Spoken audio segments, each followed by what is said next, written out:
So, ano nga ba ang nangyari dito kay Ivana Alawi? At ngayon, mga sangkay, marami po ang mga kritisismo sa kanya. Kasi, meron po itong, ayon po sa mga nakikita po natin, ako, hindi naman po ako sana interesado sa ganong klaseng mga ginagawa nila Ivana. Pero, ayun na nga po, paikot-ikot sa social media, nakikita ko yung patungkol sa mamimigay daw po ng 100 iPhone 17, no? Yan po yung pakalat-kalat sa social media.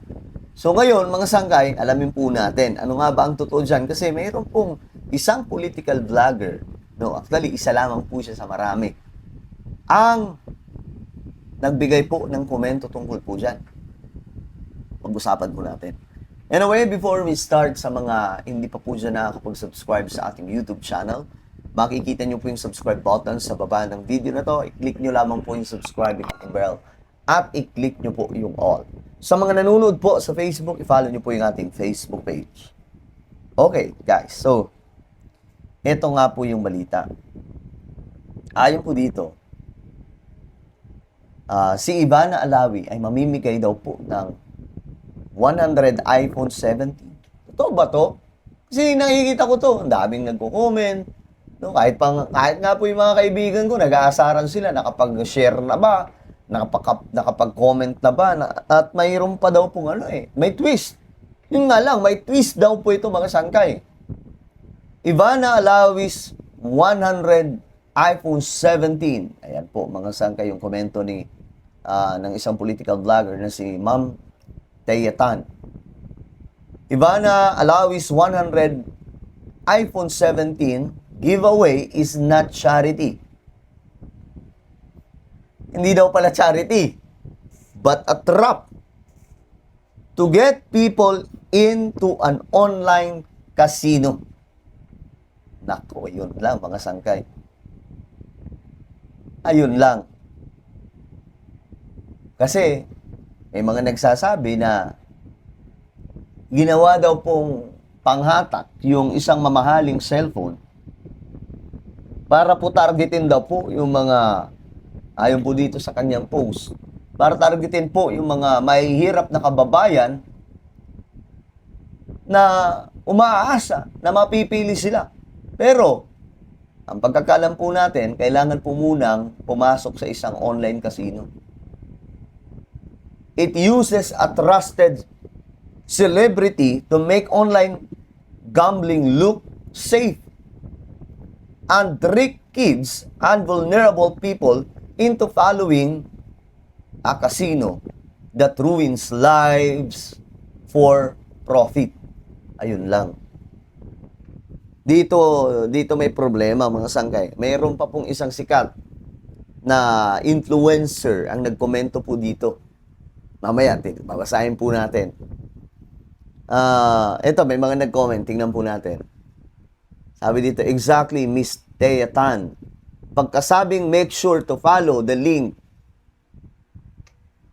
Diyos ko, salamat na lang sa lahat. Sabi po nang nag-comment. Okay, ito. Tingnan natin itong komento mga sangkay. Ito pong post ni isa ito sa mga marites na nag-post tungkol dyan. Ito. Kung sabi po niya, ito po ay si Sian Gasa. Ayan. Kung si Sian ay lulong sa sugal at masamang bisyo, si Ivana naman ay namigay ng iPhone, para mag-promote ng sugal. Ang tanong ng bayan, magkano ang binayad ng kopi ko? Ito mga sangkay, yung mga post ni Sian Gaza. Ito yung banat niya. Kasi may twist pala no? Hindi ka pala basta-basta mabibigyan nun. Kailangan may promotion na matindi na makukuha o gagawin. Kailangan munang sundin yung step by step. Click yung link, i-download yung ganito, mag-register, 'di ba? Syempre, ilang milyon ang mag-view diyan. ilang milyong Pilipino ang magda-download niyan, mga sangkay. Kasi, isipin mo, 100 na mga iPhone, sino ba namang hindi magkaka-interest? May mga nakita pa nga po ako, mga sangkay, mga kilala kong kaibigan, na nag-aano sila, na hoping sila na magkakaroon po ng iPhone 17. 'Di ba? So, ganun po katindi.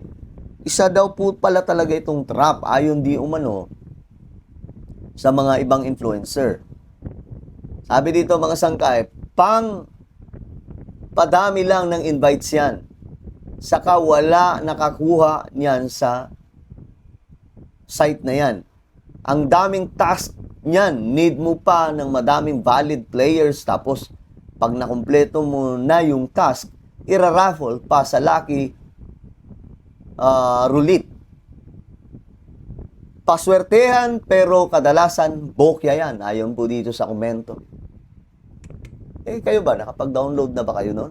O nakapag-register na ba kayo sa sinasabing online casino ba to, mga sangkay? Bira sana, ako, sana yung mga influencer po natin, iwasan po natin yung pagpopromote ng mga sugal sa Pilipinas. Kasi alam naman po natin, yung panahon po natin ngayon, masyado pong lalo-lalo na po yung mga Pilipino talagang naghihikaos, gusto pong yumaman ng bigla, gusto pong magkaroon po ng maginhawang buhay, tapos papainan po ng kung anumang mga trap, mga sangkay. So, sana, bilang influencer, maging maging blessing tayo. Blessing na hindi po may kasamang panggugulang, kasi katulad po na ito. Bago magbigay bago daw po magbigay ng iPhone, kailangan munang mag-download, sa isang online casino. So, yun po ay isang trap. Kung ito talaga ang totoo, mga sangkay. Sabi dito, yung binili niya na 100 pesos iPhone 17, kung bigas sana binili niya, maraming matutuwa pa sana at marami ding magkakabenepisyo. Sabi po dito lang nag-comment, mga sangkay. So, ayun tuloy, kinukuyog si Ivana. Marami po ang nagagalit ng mga Pilipino. Nung una, mga sangkay, parang okay. Pero nung tumagal na po itong issue, mga sangkay, itong ginawa, kumalat, viral po, trending. Doon na po nagkabistuhan na kailangan pa pala talaga na mag-download ng online casino. Yun ang problema. Doon po nagkaroon ng butas. Actually, maganda naman po yung mga ginagawa ni Ivana. Nagaya na lamang po yung may tinulungan po siyang pag-alagala na lamang sakali, homeless. Binilhan niya po ng lupa, pinapatayuan, I think pinatayuan o pinapatayuan po ng bahay. At forever na pong naalagaan ni Ivana, sinusuportahan. At ngayon na naman, mga sangkay, yung anak ng isang rider na pinatumba. Nakaraan lamang, yung anak kasi wala na pong nanay po ata yun.